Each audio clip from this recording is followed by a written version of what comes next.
But there's a problem. And in these few minutes that I have left with you, I want to share with you this. This is a big problem. It's a big problem. I see this problem in America, and I'm also seeing it here. I was realistic before I came here. We're a global world now. The problem of Muslim youth in America are the same as the problems of Muslim youth in Qatar, or in Dubai, or in Saudi, or in Pakistan, or in Egypt. The youth have the same problems. You have the problem of some kids saying, some young people saying, and even older people saying, I know it's haram, but Allah is so merciful, man. He's like Ar-Rahman Ar-Rahim. I know it's haram, but come on, Allah is He's not gonna punish me for that. He's gonna take it easy on me. I want to help you understand this problem. Because Allah described His love and His mercy with such an extreme way, some people might try to take advantage of it. Some people might say, it's just a little bit of drugs. It's not that much. I just do it like twice a week. And I don't do it on Friday. And I stop all of Ramadan, I stop. I don't drink a single, bottle of liquor in Ramadan. But other than that, sometimes, it's okay. Ar-Rahman Ar-Rahim. I'll make Umrah this year, it'll be fine. They figure out they can just eat haram things, look at haram things, do haram things, and it's okay, Allah will take care of it. Allah will forgive. I want to give you an example to help you understand this. One of my earliest jobs was I used to teach at a school. Young kids. These are 7-year-old kids, 2nd, 3rd grade kids. And I thought that these kids are going to love me. I will tell them stories. I will make jokes with them. I will jump up on the desk and I will jump around and entertain them and I will scare them and all kinds of things. These kids used to love me. I used to go in there and tell jokes and tell stories, and they used to be loud. The principal used to come in and say, what's going on here? And I used to say, sorry, we'll calm down. I did this for a whole week with these kids. I used to walk into class and the kids used to clap. But then after a week, I go back into class and I say, okay guys, open up chapter 5. Nobody opens up chapter 5. They're all looking at me. Tell us a story. Tell us another joke. And kids are talking to each other. There are people jumping around. There's a kid who's got a pencil in his hand and he's writing his name on the wall. And he's looking at me and he's writing it. And he's looking at me again and he's writing it. You ever see that happen? And then his friend says, I think he sees you.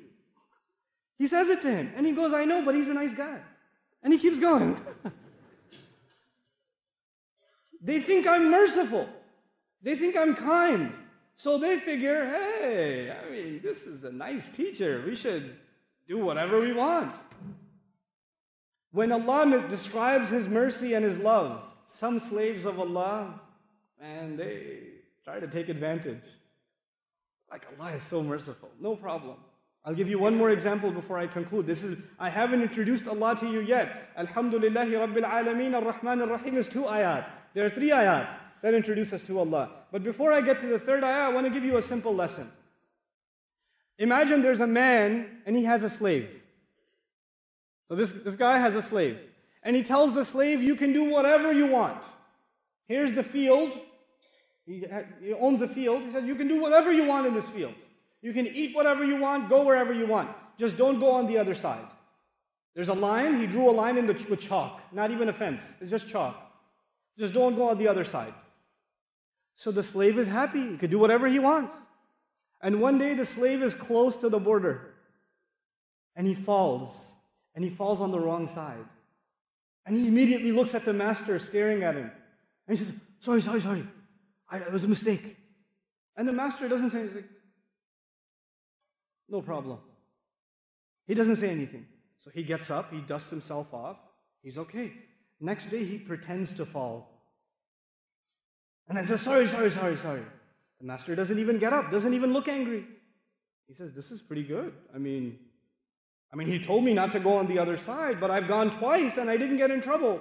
This must mean it's okay. Some Muslim says, I had some haram substances and no lightning struck from the sky. Allah did not send like an axe wielding from the sky, chopping my tongue off when I lied. It should be okay. Allah is okay with it. You know, you try to earn some money the wrong way, you look up at the sky, oh, nothing happened, I'm okay. I could do some more. So this slave starts going on the other side over and over and over again. And a whole year goes by. Now he spends most of his time on the other side. So the master calls him. After 1 year, he calls him. And he says, so, how's it going? Pretty good, pretty good. You're pretty kind. Love it. And he says, listen, remember when I told you you shouldn't go on the other side? He goes, yeah, I remember. Well, I've decided to punish you for that. But I will punish you for I've been counting. Every time you went, and I will punish you for every single time you went, but I will punish you all at the same time. I was holding off. I didn't want to punish you right away. I wanted to punish you eventually. I mean, it was your choice. I didn't stop you from going. I just said, don't go. And I told you there will be consequences. But I've decided to get you right now with all of it. All at the same time, 1 year's worth of transgressions. This is Judgment Day. The human being thinks you can get away with whatever you're doing. No problem. I did something bad yesterday, nothing bad happened today. I should do it again today. Then I could do it again tomorrow, nothing's going to happen. It's all good. But Allah Azza wa Jal says, He puts the picture, He balances the picture, He says, Maliki yawmiddin. He's the master of, He's the owner of the day on which perfect judgment will be executed. Everybody will get exactly what they deserve. He's the master of that day too. So as I leave you in this khutbah, I want to share with you that Allah balanced two things.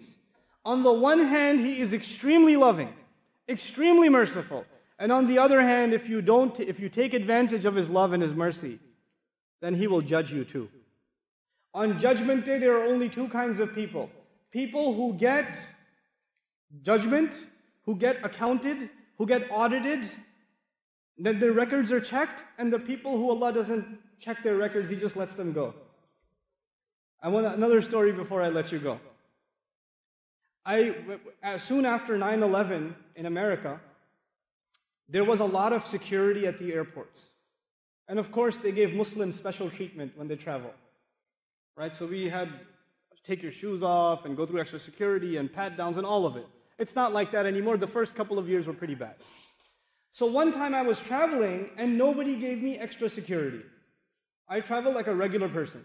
I went through the metal detector and they did not say, sir, step on the side, let's give you an extra special treatment because you're a Muslim. Nothing. So I was surprised. I looked at the security guard and I said, I don't get it. But immediately the ayah came in my mind, hisaban yasira. Allah Azza wa Jal describes on Judgment Day, there will be people who will have their book in their right hand. فَسَوْفَ يُحَاسَبُ حِسَابًا يَسِيرًا فَأَمَّا مَنْ أُوتِيَ كِتَابَهُ بِيَمِينِهِ فَسَوْفَ يُحَاسَبُ حِسَابًا يَسِيرًا. The guy who gets the book handed to him in his right hand, he will be given an easy audit. You don't have to open your book and show the angels. By the way, on page 35, I have a Hajj. Please make sure you check that one. I think I caught Laylatul Qadr this Ramadan. If you make sure I get that. The angel says, Gali koi nahi. Jao. Just go. It's okay. No big deal. They're not checked. But if you get stopped by security on Judgment Day, and they say, let's see your book, and they open the page, and you even get asked one question, Judgment Day is bad for you. It's bad for you. إِنَّهُ مَنْ سُئِلَ يَوْمَ الْقِيَامَةِ فَقَدْ هَلَكَ. The one who gets asked even one question on Judgment Day is done, is destroyed.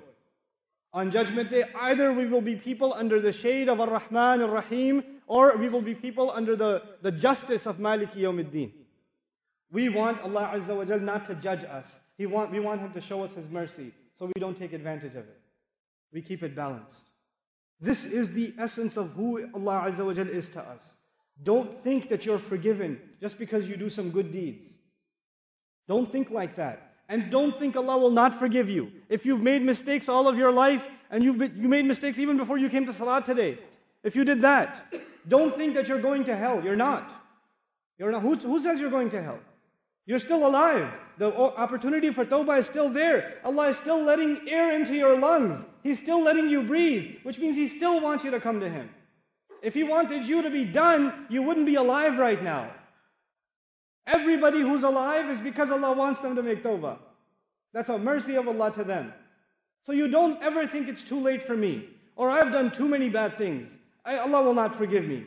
You're not bigger than the mercy of Allah. You're not bigger than the forgiveness of Allah. And at the same time, don't you ever think, and I should never think, that I will only do a few bad things, it's no big deal though. I read a lot of Quran, I'm okay.